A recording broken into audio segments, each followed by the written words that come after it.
Hello, welcome back to another video. If you are new here and are watching for the first time, hi and welcome to my channel. My name is Natasha, and this is a space where we share experiences, we learn, and we grow. If you have not subscribed to the channel as yet, please do so that you can become a part of this family. And don't forget to hit that notification bell so that you never miss out on any of my videos.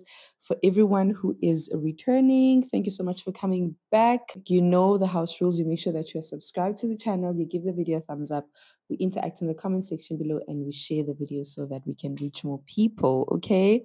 I did a Q&A on my Instagram, and I was actually hoping to get more questions than what I received. But to the 4 people who responded, thank you so much for taking your time to find interest in my life in the Netherlands. I really do appreciate it. And I'm going to be answering all your questions faithfully and truthfully. So, on today's video, we are going to be talking about the cost of living in the Netherlands. And for this specific situation, it's the cost of living in the Netherlands as a family of 3 with a baby, and also how much a family of 3 spends for everything in the Netherlands. The topics that I'm going to be covering in this video are the cost of living, our rental costs. So basically, I'll be sharing with you guys our entire budget and letting you guys know how much you would need to earn as a family of 3. In this case, I'm specifically speaking about a family of 3, guys. Please don't come for me in the comment section and say, no, I'm lying. It costs more to live in the Netherlands, or it costs less, or whatsoever. I am speaking about my experience as a mother who lives in the Netherlands with a 2-year-old and my partner, and how much it costs for us and our living arrangement. Very, very, very important, based on our living arrangement, because we do know that people's lives are not the same and people's budgets are not the same. Other people prioritize certain things than others. So I'm basically sharing based on my experience, my budget, and my life, right? The next topic will be, we'll talk about rent, we'll talk about racism. Someone asked me a question that I will touch on in the video. We'll talk about what it's like being a Black person in the Netherlands, our careers, what my partner does and what I do. We'll talk about a bit about the Dutch schooling system, because I'm going to do a video where I cover the Dutch schooling system and how it actually works. So I won't go into depth in this video, but I will just touch up on it. And yeah, those will be the topics for today. So let's get straight into the video. Monthly budget. Okay, I will try and see if I can maybe put up a screenshot on the screen to just show you guys what we actually pay for on a monthly basis. We do have a budget that we created for ourselves as a family. I won't be sharing that with you guys, but I will just share a screenshot of the notes that I made on my phone regarding what we need to pay for. It's basically the notes that I created for this specific video. To start off the budget, our first priority is tithing. I won't really share or disclose how much we tithe, but that is our first priority every month. Groceries would be the second. Groceries, we spend 70 euros, plus minus 70 euros per week. So that means we spend close to like 280 euros, close to 300 euros every month. Sometimes it does become a bit more if we do cook a lot, but more or less that's how much we spend on a weekly basis on groceries. So it's 70 euros per week. So yeah, that's basically how much we usually spend on groceries per week. And at the end of the month, it's usually around 280 euros. For toiletries and cosmetics, we usually spend like 80 euros per month. Sometimes it can even go as less as 40 euros, because we don't buy toiletries and cosmetics every month. We just top up whatever that we need. So toiletries and cosmetics include like toilet paper, tissues, cosmetics, facial stuff, and body lotions, soap, all of that, right? Including what do you call this? Washing powder, like laundry detergent and all of that. So that's how much we usually spend. Health insurance, we spend around 360 euros. Liability insurance, we spend around 10 euros, which is basically insurance that we pay every month in case we are in an accident, we bump someone who's cycling, or someone who's cycling crashes into our car. So that's why we pay it. Road tax is basically as it is, we pay road tax to use the roads and to make sure that the roads are obviously maintained for us so that we can use them. And that is 60 euros. Air pollution tax, we pay 70 euros per month. Air pollution tax is basically tax for pollution of the air.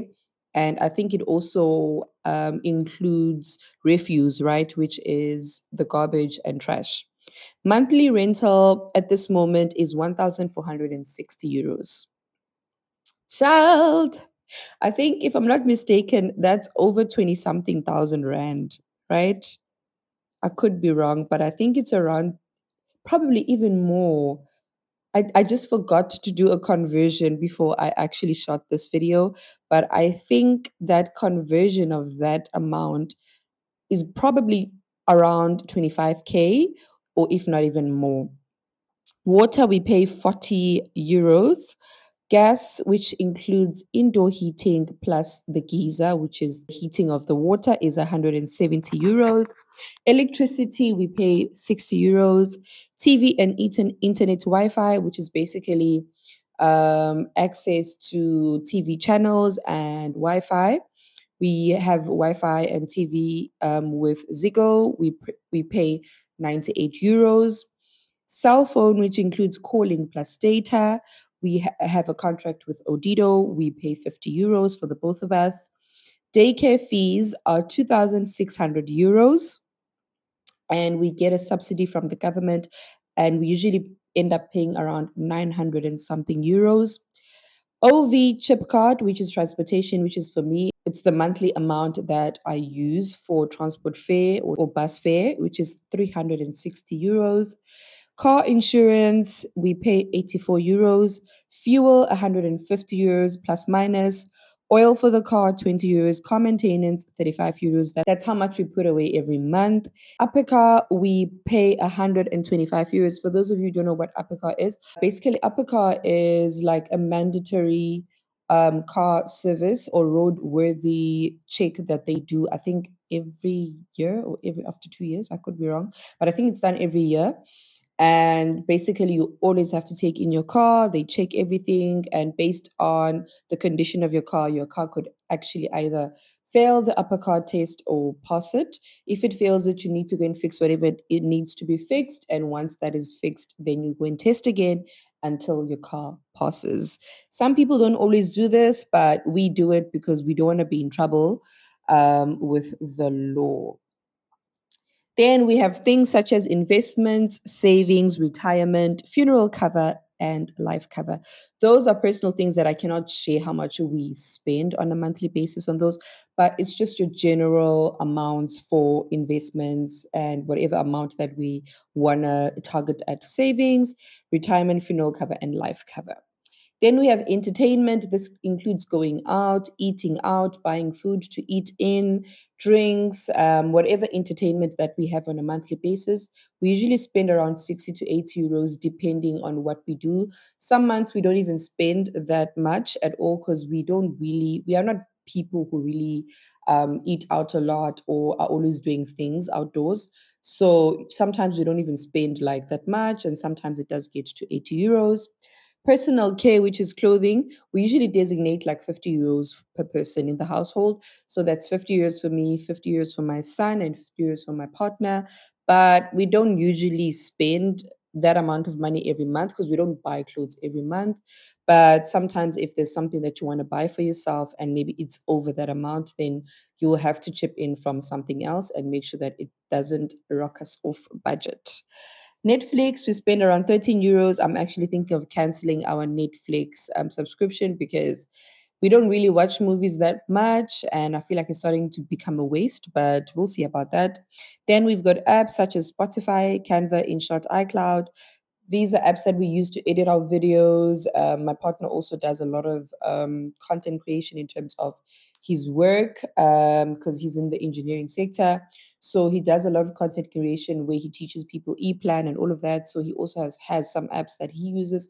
I have some apps that I use for my content creation. So we spend around maybe 40 euros for everything. And then our apartment in SA, which is our monthly bond, home insurance, water plus refuse, and rates and taxes. So, in as much as we are paying rent here, we are also paying a monthly bond to the bank for our apartment in South Africa, and that is usually around over 6,000 rands. So, all in all, based on what I've shared, I think as a family, if you are to move to the Netherlands as a family of three with a child, obviously it depends, first of all, what age your child is at. Because when kids are smaller, they require more money because you need to have diapers constantly. There's baby food, there's formula, and all of that. So it also depends on that. Also, if the child is older, they require different things, they have different requirements. So it really depends on the structure of your household, right? Also, it depends on how many kids you have. The more kids you have, obviously, the more the lifestyle is going to be expensive. Another factor that you need to consider is your lifestyle. Are you guys people who eat out a lot, people who go out a lot, people who love doing things out? That also contributes to how much you're going to be spending on a monthly basis because we are more indoor people. We don't really go out that much and we don't spend much on takeaways or eating out because I generally am a person who cooks a lot. We eat a lot of food that we have cooked. So that actually helps us to not spend a lot of money. And I just generally feel like if we cook our own food, we watch what we eat and we eat a bit healthier. Therefore, the only way sometimes I feel is the easiest way for me to watch what we eat and to make sure that we eat healthy is for me to cook. And I just genuinely love cooking, so it makes it easier for our family. So those are factors that you need to consider.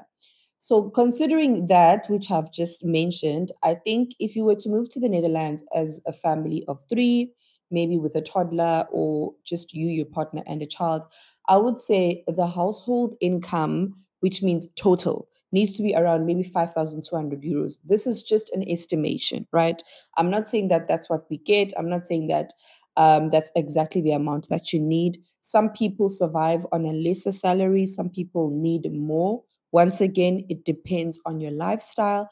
But I think considering the amount of things that we need to pay for and everything that I've mentioned to you guys and the total of these things, I would think that maybe that would be the best salary for you to be receiving if you are going to be moving to the Netherlands. And if you are wanting to stay in the Netherlands and to live a comfortable life meaning that making sure that you've got a roof over your head, you've got proper food to eat, you are able to move around, you've got a vehicle, you are able to pour fuel in your vehicle every month, and you're just able to live a comfortable and normal life and sustain yourself, right?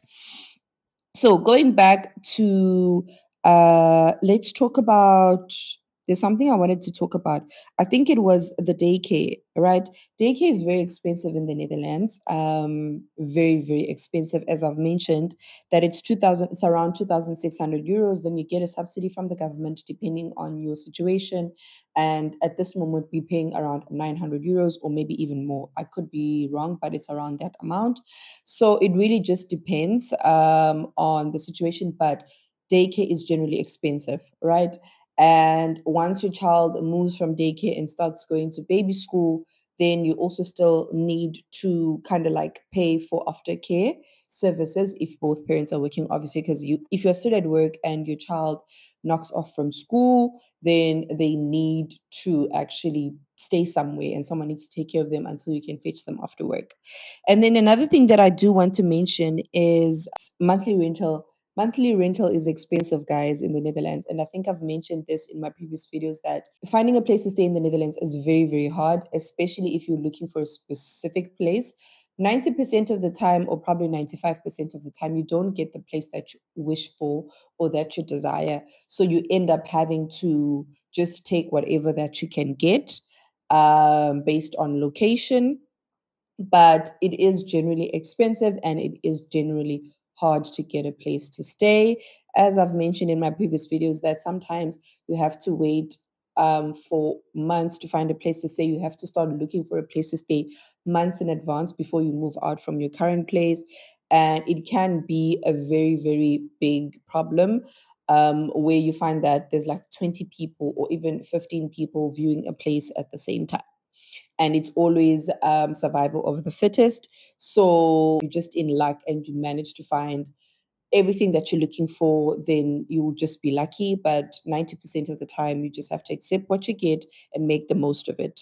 So, yeah, that's the two things that I wanted to mention. Now, going straight to the questions that people asked me, let's get straight into them. So, the first question was, how have you been finding the language? So, personally, for me, the language wasn't really bad because obviously I personally feel like when you have a bit of exposure of Afrikaans, right? Because I come from South Africa and I had obviously exposure to Afrikaans when I was in high school and in primary school. So that foundation really helped me a lot because Dutch is very similar to Afrikaans and very different at the same time. I have to mention this, that Dutch is very similar to Afrikaans, but also very different at the same time. I personally feel like when you have that foundation of Afrikaans, it makes it easier to understand. But then when you get here with a full knowledge of Afrikaans, it can be really hard to learn Dutch because you need to unlearn Afrikaans and relearn Dutch. Because the grammar in Dutch is quite different to the grammar in Afrikaans, and certain things are very different. But I think that understanding and being able to hear when a person speaks does really help because you are not totally clueless. Unlike someone who's coming from a country where they've never been exposed to Afrikaans, they don't even know what Afrikaans is, they've never heard Afrikaans before, then it becomes a bit of challenge. But some people say it's easier for them to learn because they don't have any background to compare it to. So it really varies for different people. Some people have a different perception. Some people prefer not knowing any type of Dutch or Afrikaans because it makes it easier for them to learn Dutch. Other people say that once you have a bit of a background of Afrikaans, it's easier for you to understand. Some people say knowing Afrikaans is not a good idea because then you mix the two up and you think you're speaking Dutch, but you're actually speaking Afrikaans. So it really, really depends. But for me, to be honest, I think that bit of exposure that I got from high school and primary school with the Afrikaans language really did help because when someone speaks Dutch, I can understand what they're saying. So umuntu ngeke angihlebe kubone ndime phambi kwakhe because I do understand to a certain extent. But there are some people who speak that deep Dutch where I'm just like, okay, wait, can you please translate because I don't understand. Also for me, I feel like when someone speaks too fast, then I struggle to understand. But when they speak a bit slower, then I understand. So to answer your question, I think the language has not been a very big factor, but it has been a factor, right? So, in the sense that when you look for a job, most of the jobs in the Netherlands require you to know Dutch. It's just a standard, obviously. So, it was a bit of a challenge, but I think I've also come to learn that in as much as I'm in a Dutch speaking country, there are some companies that are English speaking and obviously do hire people who speak English only. So it's not like the end of the world if you don't know Dutch, but I would highly, highly, highly advise someone to learn the language. I'm also in the process of learning the language in my own pace, at my own time, but I'm doing as much as I can to learn. When I don't understand something, I ask what it means. I write words down, I write phrases down. So it really, really is important for you to learn the language because once you learn the language, you also are going to be at an advantage in terms of getting a job and just generally knowing how to speak the language is just going to be a benefit for you. So yeah, that's how I would answer that question. But it's not easy sometimes because the road signs are in Dutch, the stuff at the shop are in Dutch. So most of the time I constantly have to translate things. So I would definitely advise someone to learn the language because if you do learn the language, then you will be at an advantage. The second question is, how do you feel about raising an African boy in the Netherlands? So I think for me, the most important thing was my child's future, right? that he gets like a good future and safety, obviously. If you're South African, you're watching this video, you'll know exactly what I'm talking about. And if you're not South African and you're watching this video, to enlighten you a bit, South Africa has probably one of the highest crime rates in the world, and things like gender-based violence and violence and killing among the young and children is very common. So the safety part and moving to the Netherlands, knowing that I'm going to be living in a country that is safe, that has a low crime rate, where my child will be safe, even if it's at daycare. My heart is at ease knowing that he's in a safe place, and also just generally being able to walk around with my child, to walk around as a woman, and to just generally live here as a mother, not having to worry about my safety or the safety of my child was my number one priority more than anything. I won't lie. Yes, I did worry a lot, especially when my son started going to daycare and I realized that he's the only black child in his age group at daycare. And it did worry me a bit, but then I was just like, you know what? The only time that color will ever be a problem is if it's something that you point out as a person. So if I never make it an issue, then it will never be an issue for him because he's a child growing up not differentiating between black and white. And we've never ever taught our child that because we are also not people who are like that. So for him, every child in daycare is just a small child that he interacts with. It's his friend, it's just people that he goes to see every day. He doesn't see a differentiation between black and white. And the only time he'll ever notice it, yes, is probably when he's older and he's more matured and he understands how the world works. But also if we ever highlight it and teach him that there's a difference between you and that person, right? So I feel like it's something that was not really a big issue raising an African boy in the Netherlands, but yes, we are aware that we are different and we are the minority as Black people in this country. But that for me has never been an issue. The safety and my child's security and his development and his future was more important to me. The third question was, what was the toughest challenge living there as an immigrant and the most common or in demand careers? So, the toughest challenge living here as an immigrant was, I think, you're adapting to the culture shocks and adapting to this new life. I think one of the things that people don't tell you when you move abroad is that you literally have to leave your old life, not just leave it physically, but also emotionally and mentally. And you have to start a new life emotionally and mentally, also not just physically. So I think that is the toughest challenge.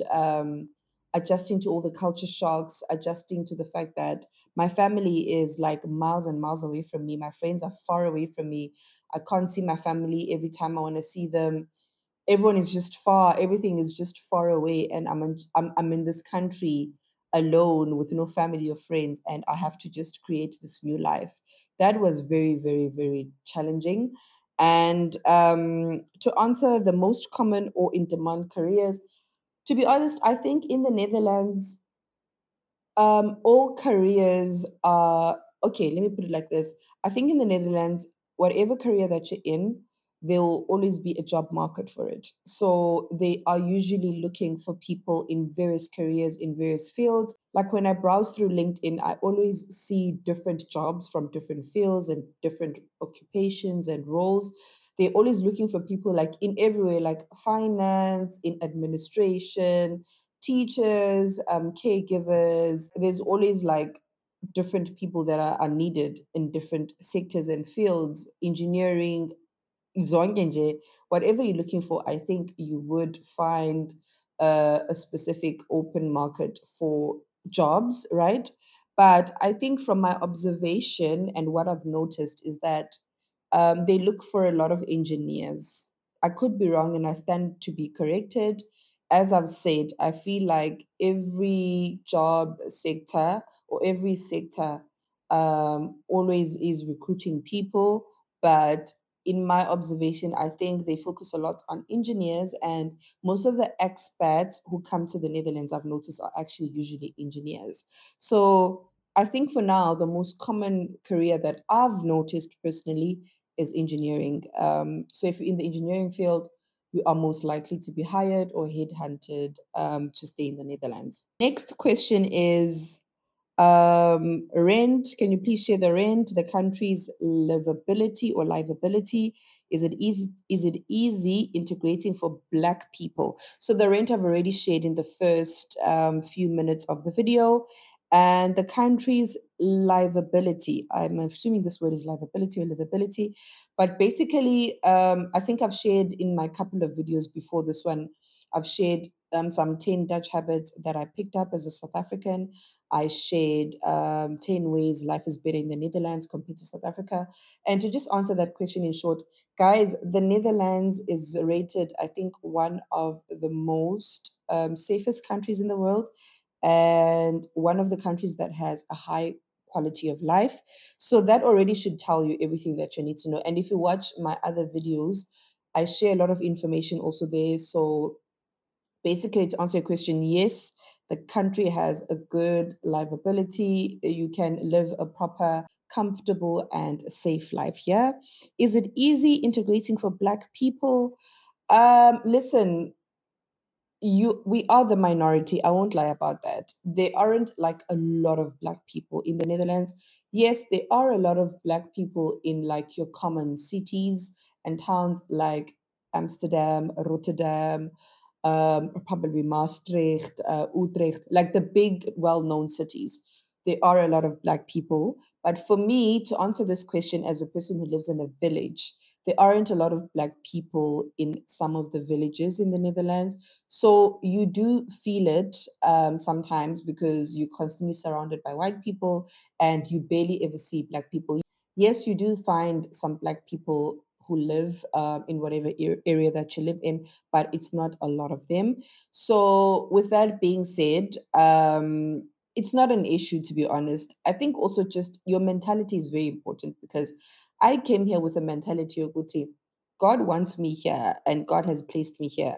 So I'm comfortable with me being here. I don't have imposter syndrome. I'm comfortable with me being here because God wants me here. So you also need to be comfortable with me being here. That's me now basically indirectly saying it to the white people who are in the Netherlands, whether they are Dutch or not, right? So to answer your question, I think it all has to do with mentality, but I'm going to get to, I want to share more on this question in the next clip. I'm going to get back to this question. The last question was schools, their curriculum, terms, and subjects, plus extracurricular activities, I think. So there's a separate video that I want to do regarding this question, and I'm going to be doing that video after this video. So to the person who asked me this question, I think being Umasi, please hang on tight. I'm going to answer this question in the next video that I'm going to post, where I'm going to be sharing about the Dutch schooling system, how it works, and all of that. But to get back on the, is it easy to integrate for Black people? So that question I want to couple up with how the racism is as a Black person in the Netherlands, and also couple it up with what is it like being a Black woman in the Netherlands, and are the Dutch racist? So, guys, to be really honest with you, I have never experienced any like firsthand racism in the Netherlands. I don't even want to lie to you. I've never experienced it. Please mark the word firsthand, right? The reason why I'm saying mark the word firsthand is because sometimes racism doesn't have to be like physically, it doesn't have to be confrontational, it doesn't have to be verbal, it doesn't have to be firsthand, like a person literally making you feel it by doing something that makes you feel uneasy or by actually physically coming to harm you, right? But I have experienced that subtle sense of racism where people will give you certain looks and people will make you feel like, what are you doing here? You don't belong here. And once again, as I've mentioned before in this video, that for me it was a mentality thing. I had to stop having imposter syndrome and actually realizing and teaching myself that God wants me here. and he's placed me here for a reason.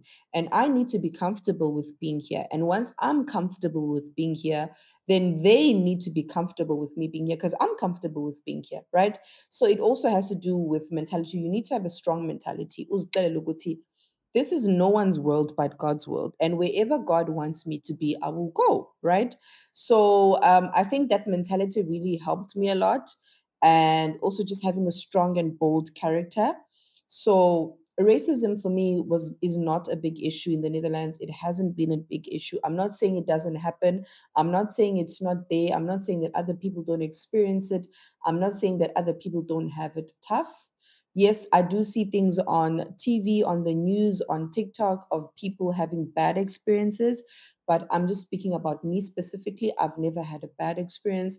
And I think also just my mentality really helps me. Because if this is where God wants me to be, then this is where God wants me to be. And then on the part of what it's like being a black woman in the Netherlands. I think it's the same thing as just generally being a black person, but I have shared in my previous clips, I think, and also in one of my shorts where I shared annoying things that Dutch people do. I think one of the things that annoys me as a black South African woman staying in the Netherlands is just how they get fascinated by my hair, right? For instance, now I'm wearing a wig. Trust and best believe that at work they're gonna want to know, is it my hair? If it's not my hair, they want to know, what is it? Am I wearing a wig? Like they are so curious in terms of like what you have on your head. So for me that was like a really annoying. It used to really annoy me, but I think I've gotten over it now because I'm just like, it's fascinating for them, and I've learned that it's fascinating for them because it's not something that they are used to. So that I would answer the same way as just being a general black person in the Netherlands. But yeah, that's basically it, guys. To be honest, in the racism, it's not really a big issue for me. Yes, you feel it when you get to a workplace and you're the only black person. Yes, you feel it when your child is the only black child among other white kids. You feel it. You feel it. There's always that sense of um, you are constantly being reminded without someone making you feel bad or making you feel like you don't belong, but you are constantly being reminded by the color of your skin. And I think I once shared this on my TikTok and someone took it in a bad way, that I was saying that maybe the Dutch are racist or they say bad things to black people or they treat black people badly. No, what I mean by saying that you are constantly reminded by the color of your skin is basically the fact that wherever you go, if you are in a place where you are the only black person, you feel it because you realize that, oh crap, I'm surrounded by white people and I'm the only black person, right? Whereas where I'm from in South Africa, that was never a problem because there are a lot of black people in South Africa. That's why it's called South Africa, because there are a lot of Africans in South Africa. So that's what I mean by that. But otherwise, to be honest, I would never speak bad about the Dutch or fault them on that point. That hasn't been an issue for me. And I think also when you do come here and you are a black person, don't have that mentality of always constantly seeing the color in everything, or else you're gonna go crazy. And don't always take everything personal and think that people are treating you the way they are treating you because you are black. No. Sometimes it's just who they are. They are direct, they are the way they are, and it's not even about you being black or whatever. So yeah, guys, those are the questions that I had, and I've answered all the questions. I hope this video was transparent, it was honest, and if there are any questions that you still have for me, please reach out in the comment section. I will be more than willing to answer those questions for you. If you've watched until this far, thank you so much. Don't forget to give the video a thumbs up, interact in the comment section below, share the video so that we can reach more people, and I'll catch you guys in the next video. Doei!